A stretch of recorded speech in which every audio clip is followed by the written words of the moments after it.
Ding dong, the bill is dead.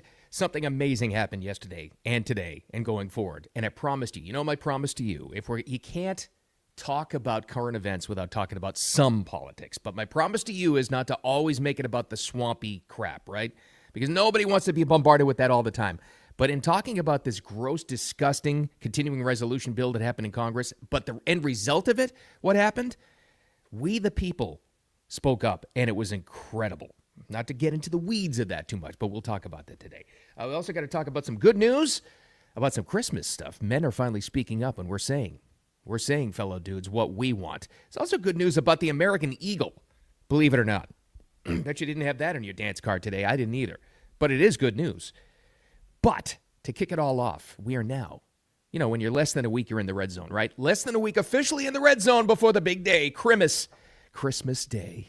And Hanukkah late this year, too, for my Jewish friends. But I saw something before we get into all of the swampy stuff, but the good news, too. Saw something absolutely incredible, and it was only about 15 minutes ago.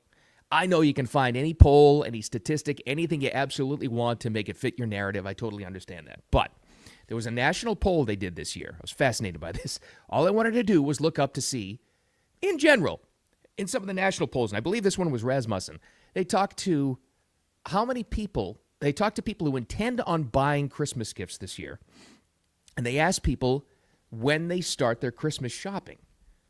This was incredible. And 51% of them, now they poll thousands of people. I think they're mostly phone polls. Thousands of people, okay? So it can't be that far off. 51% of us in this country said we haven't even started our shopping yet. And I thought, wow, that's all right. I'm a late shopper, so I totally get that. But 51%, that surprised me. And then they got to this. This was the shocking part. Again, take it with a grain of salt. It's just a poll. 38% of the people they talked to, right? Almost 40% said they don't start shopping for somebody for Christmas Eve until Christmas Eve day throughout the night.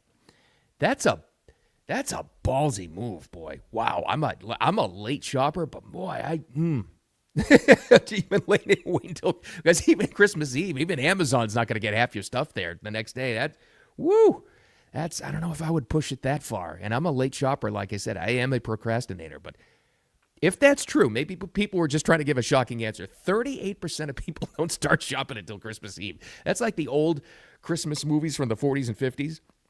Where the dad would put on his hat, go downtown and shop for all his gifts and knock it all out in one night. That's amazing. I hope that's true. Because that is such a ballsy move. I don't know. All right, we got to get into it. Let's get into the stuff. By the way, thanks for finding Wicked Radio. Appreciate you on all the platforms, formats, whether it's here on X or YouTube or Facebook. On Facebook, by the way, the page name is Wicked Wisdom with Bill Adams. That's where you find the live stream and some other stuff. And the audio podcast, always, wherever you get your podcasts, posted at just about 9 a.m. Eastern time every day. All right. I try not to always talk about it. Try to let you know what's going on in the news. You can't talk about current events, social commentary, and the news without politics these days. It's just all different. But it depends on how you talk about it, right? Can't get into the weeds of what this bill means and this and that. Just doing this for years in radio world and now this, there's nothing more complicated or potentially just absolutely like listening to paint dry than a continuing resolution bill, a spending bill to keep the government open, right? It's like, first it's complicated and people are frustrated because it's always corrupt and it's just boring. But the only reason why I'm talking about this is, yes, I get it that it's important. Something incredible happened yesterday with this thing. The bottom line is we, the people, spoke up because we have the information now and we stopped this thing from becoming law. I'm telling you, if this thing came to pass even 1 year ago, this would have been in place forever, and it was so bad. Spending bills are always bad with the pork they stuff into it, special interests, and all this other corrupt bullshit. This was the worst possibly, for people who've looked at this for a long time, of all time. But we stopped it. Why? It's like Elon says, you're the news now. Now we have the information to be able to stop this and put pressure on these politicians who are trying to push it through.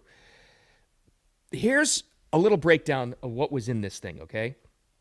Anna Paulina Luna, one of the representatives from my state where I live in Florida. She's from the West Coast. She was in it, and she was upset because they're trying to get a lot of hurricane relief. And I know the North Carolina reps are trying to get this too, but especially in the West Coast of Florida, they've just been devastated. And the FEMA money, and you know how that goes, is drying out. Before this thing got shot down, here's what she was saying about the actual bill. The fact is that, look, this is a sandwich. I don't know how else to say that. We're being forced into this position. They could have done a standalone. They did this because they knew that it would put members in this position to support it. We're damned if we do. We're damned if we don't. So she wants to get, by the way, I love that we have politicians now that'll stand on the Capitol steps and call something a shit sandwich. Love that. I mean, that's it. That's how real people talk. And she's fantastic, by the way. Okay, so she was upset. This is early in the day yesterday because they were trying to stuff in all the pork and all. She was trying to get hurricane relief for her people in her district, as a lot of people are. Totally understand that. I get it. Why was there such a fight? Because we got a hold of the information yesterday, and it was all over the place on X and other social media outlets. We, that's us, the people, got a hold of the information of the garbage that was in this thing and started to put pressure on a lot of these politicians. The pressure got to them, and they started to hear from the people. Again, this is a different world. This is why this is fantastic. And it's more than just a spending bill. To me, the takeaway story is the people spoke up because we know what's going on now because of free speech. Here's one of those politicians, John Thune, South Dakota senator. The Fox News reporter, and good for him, was asking him about that kind of pressure. Because here's what happened. Elon Musk was all over this, exposing all of them. And he went out and he said, and this was the post that made the most difference. He said, any politician, any Republican even, that votes for this garbage bill that's in it, over 1,500 pages long, should be voted out within 2 years. Here's his response. You think this got to him? Tweets from Musk, has that complicated this? Well, I mean, I think that there's always a lot of interest in what's happening up here. Oh, and, yeah, interest. This is more than interest. They're telling people if they vote yes, they should be voted out. The social media world is a part of our politics, and I think members have to expect that. And there will be a lot of hard votes in the next couple of years. Now, I don't think he's a censorship guy, but now we know why there's been such a push to censor information for we the people getting a hold of this stuff. That's exactly why. Because we read it, and we were getting bits and pieces of it, understanding what was in this. That wasn't the day before. That's how all this government corruption got through before any of this happened. Because we didn't have the information. Now we do. And now it puts pressure on guys like that and anybody that was voting for this thing. What was in it before we killed it? And more on that in a second here. Well, better than me trying to go through this thing, Vivek Ramaswamy, who is a big part of DOGE, he's a co-chair of this committee, Department of Government Efficiency, he actually read it. This guy just operates on a higher level, went through over 1,500 pages of the pork and garbage, and he outlined in a video of some of the crap that's in it. You ready? It contains pay raises for members of Congress, and I'm not making this up, an expansion of their federal health benefits. It contains all kinds of special interests and pork funding, including opening up a new stadium in Washington, D.C. It renews the Global Engagement Center, which is a key node of the censorship industrial complex. And the worst part is, they didn't want you to know about any of it, and that's why they made this a last-minute jam job. The reason I'm co-heading DOGE is I think we need outsiders to bring actual accountability to Washington, D.C. Well, accountability is there now, but it all goes to this information that we have. So just before we get to the end result and the good news about this thing dying a horrible death, listen to this. Part of the government censorship complex he was talking about is this. This bill they were trying to push through yesterday actually makes it illegal to make a meme of elected representatives that puts them in a compromising position. You want to talk about censorship. It was called the Take It Down Act. Any elected official that is put in you make up a meme or artificial intelligence of them that they don't like, you could be arrested. That was going to be law. That's how close we were to this thing happening. But it's all right because the people spoke up, and that pressure, because we have the information happen. Here's the end result. Elon Musk, a guy who in charge of that information, said your elected representatives have heard, and now that terrible bill is dead. The voice of the people has triumphed. That's how it works. That's why this is a story, and that's why it's such good news. Close to one of the worst things that ever come through Washington, before they're all elected out, pushing in all their special interests and all their crap and making life worse. Well, that died. because we looked at it, we got all of the information, and we made sure it died. That's just fantastic. I absolutely love that. All right, that's enough of swampy politics stuff, except for one thing. Excuse me. There was a piece of good news about the American bald eagle that happened. And this might have caught your eye if you saw this already. It did for mine. The bald eagle, so government actually did do one thing right, is set to become America's national bird. And you're probably thinking, hold on a second. It was already, right? No, believe it or not, it wasn't. I didn't know either. If you think the bald eagle, because it's on our currency, it's never officially been the bird of America until now. The House passed a bill this week, good, they got something good done, to make it the official bird. The Senate had already voted for it unanimously, and now Mushbrain has to sign it off into law before he goes off and pardons some more people. Here's what we can thank for this. This guy should actually get a Medal of Freedom. There's a bald eagle enthusiast in Minnesota making it happen. He's 78 years old. That's his passion, bald eagles, I guess. His name is Preston Cook. He's been collecting bald eagle memorabilia for over 50 years. I don't know what kind of bald eagle memorabilia is out there, but he's got it, I guess. He's amassed more than 40,000 eagle-related items, and he donated them to the National Eagle Center Museum in Wabasha, Minnesota. I don't know how many people go see that thing, but cool, all right? He realized back in 2010, this long ago, that Congress had never passed true legislation to make it official, started lobbying his own politicians in Minnesota to get it done. Finally, they picked that up in a slow day, and they pushed it forward, and now we have the American bald eagle, the American eagle that you see everywhere in symbolism, is now our official bird. See, government can work like that. Not too bad at all.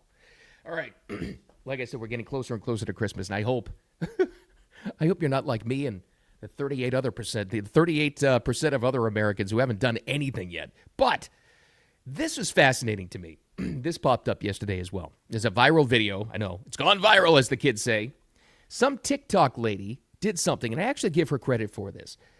She started to poke fun as she's doing her own Christmas shopping for her family about all the gift guides for men. And I've thought this for a long time. You see them online, you see them in print still, but you see them now a lot on social media from a lot of different retailers, even some men-specific stores. What do men want for Christmas? It's always the most basic stuff, like you could get on a random Tuesday in August somewhere at Target, right? And she made fun of it, and good for her, and I agree with her in a lot of this stuff. Gift guides for men always make it seem like they're for men that have just spawned in, like it's their first day on planet Earth. Things like a water bottle, a wallet, a jacket, perhaps some underwear. I saw one that was saying every man needs a good razor. Is he new here? You know, she makes a good point, actually. She really does. It's kind of like with Mother's Day. Mother's Day, it's like mom wants the best, give her the best, as you should. You should honor your mom and the mom of your kids and stuff. What's Father's Day? You know, give us like a pair of pliers and we're like happy as hell. Well, the same thing kind of goes with Christmas. It's true. Like somehow it's been beaten into us that you don't really ask for anything for Christmas. It's not like a manly thing to do. It's kind of like with my dad. When I was a kid, I'd say, Dad, what should we get you for Christmas? And he'd be like, you can't afford to get me anything. No, get something for your mother, which is great. It's an honorable thing to do. I would just like to throw this out there. And I think I have some credibility talking about this because I'm surrounded by women in my life, and I love it. I have a wife, 2 daughters, so I understand it. They are the focus, as they should be. But my fellow dudes, especially dads, I think it's time I think it's okay. I think we can actually say we want some cool stuff this year. You know, and you don't have a right to complain if you don't get anything cool. Later on, it's like, well, I never get anything. It's all about them.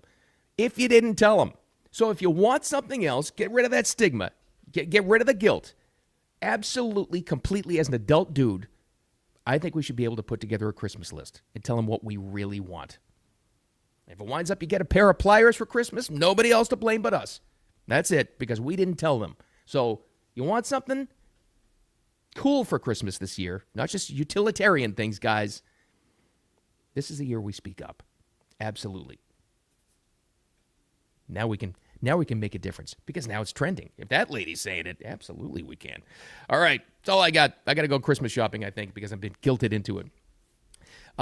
Wicked Radio on all the platforms now lives as a replay, which is where most of you see it on X, and then on Facebook now. It's on YouTube as well if you want to. Wherever you find Wicked Radio with Bill Adams or Wicked Bill Adams, you can find it there. Put your notifications on, too. Don't forget about that on X, especially for stuff that's coming up.